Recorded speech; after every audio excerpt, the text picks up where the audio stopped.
Hi, I'm Kim. You're watching Kim Wilson TV. My channel is dedicated to helping victims of narcissistic abuse get free and stay free. Before we get going with today's video, I just want to take a moment to thank Inlingua Language Services very much for your donation to our PayPal account. Thank you. Last video we discussed oxytocin. I want to continue with that. Now, I'm just going to reiterate for a second. Oxytocin, in our case, as a result of being targeted and victimized by a narcissist, was not released in a natural way. It was released in a spiking way. Then, from the love bombing, we went into a devaluation stage. This devaluating cut off these huge spikes. Now, though the narcissist will hoover or the narc will try to, get their mask back in position, they are not creating a stimulation that causes these huge spikes anymore. You will get releases of the oxytocin hormone, but not as it had been. And this is now causing a very serious withdrawal symptom that in many cases will manifest as what we would call a soul tie or a trauma bond. Now, psychiatry calls this spellbinding, but we know what it is. It is that long lingering effect, that feeling that you miss the narc or you want the narc, even though you know the narc is toxic as a nuclear power plant. You know it's bad, but you're still longing for it. And this, I'm going to say, absolutely is just like drug addiction.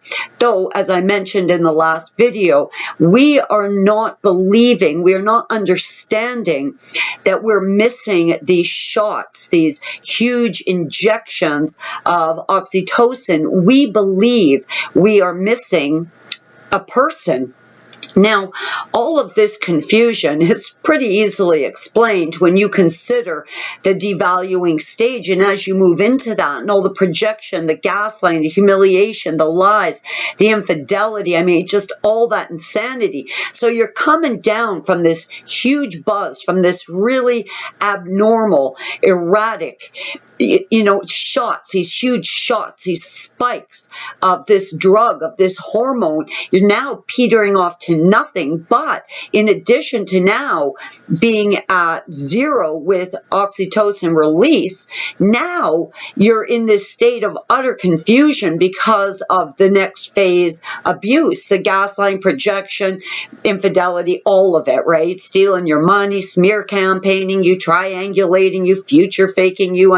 There's all this stuff going on at a period where you are gravely detoxing from the oxytocin hormone.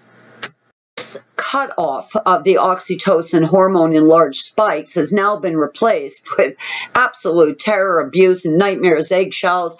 Just an unmanageable situation.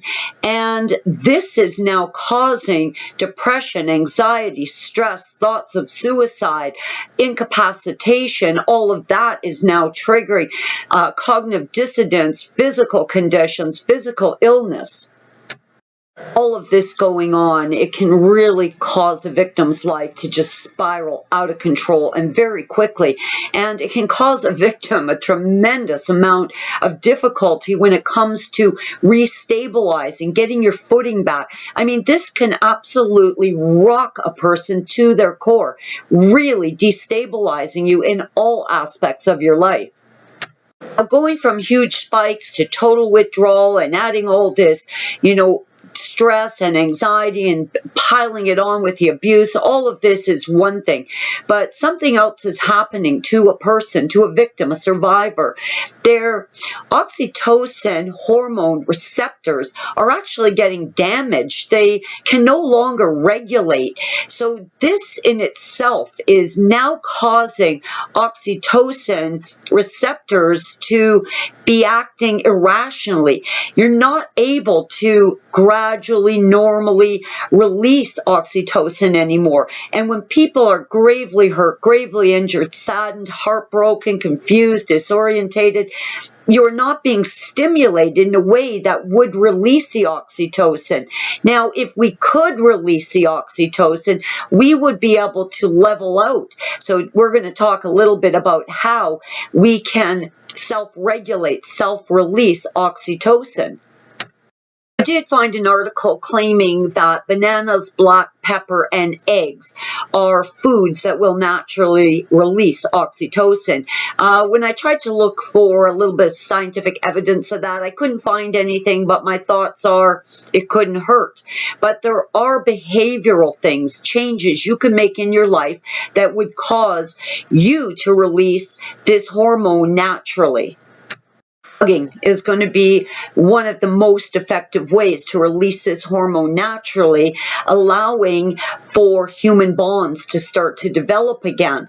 Now, when you're depressed and you're sad and you're not releasing the oxytocin hormone, you are going to be stuck in a very bad place. You need to stimulate the release of this hormone. Now, the scientist I mentioned, Dr. Paul Zak, says 8 hugs a day will very quickly start to remedy these problems. Communicating with another person face to face and looking them in the eye is also going to help. This eye-to-eye contact will help to release this hormone. Now, when you are communicating with someone, actively listening to them, injecting empathy, compassion, and a sincere desire to hear them, to really hear them and feel what's happening with them, really helps to increase the release of this hormone. Those of you of faith, prayer can help incredibly with this problem. It can really help you to not just stimulate the hormone, but it starts to build a sense of trustworthiness, and trustworthiness is very, very important. I mean, it is part of our humanity. It is part of what makes us human beings and starts to get us back in the game again, being part of society. So if you are a friend here at the Channel of Faith, prayer will help a lot. A physical connection will definitely speed up healing because oxytocin is being released. Now, if you're not in a situation right now where you want to get intimate with someone, massage can certainly help. And I'm talking like physiotherapy sort of massage.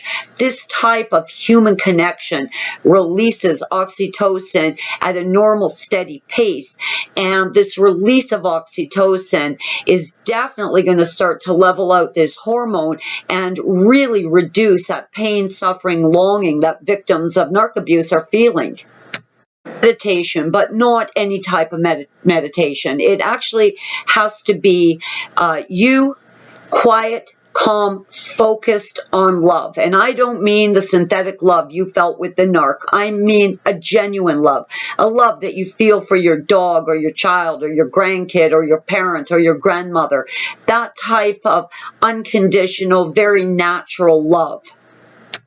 Just spending 20 minutes a day in quiet meditation focused on an unconditional loving relationship is going to have a great effect. Visual stimulation is also going to help. Now, this can be anything that you find beautiful, be it your new grandchild, a painting, outdoor scenery, just something that you find to be very pleasing to look at. Looking at things that delight you do cause the oxytocin hormone to be released. Doing something for someone else, extending yourself in kindness and empathy, supporting another person. When we reach out, when we commit to being our brother's keeper, when we act in kindness, love, and empathy, it releases the oxytocin hormone. It causes in us more love, more empathy, more compassion, and a greater sense of morality, really connecting us to our fellow human beings and inducing a really positive state of humanity in us. All of the research I've done has led me to believe that re-stimulating the release of the oxytocin hormone is going to absolutely accelerate healing. Guys, I'm Kim. You're watching Kim Wilson TV. I hope you guys are having a great narc-free day.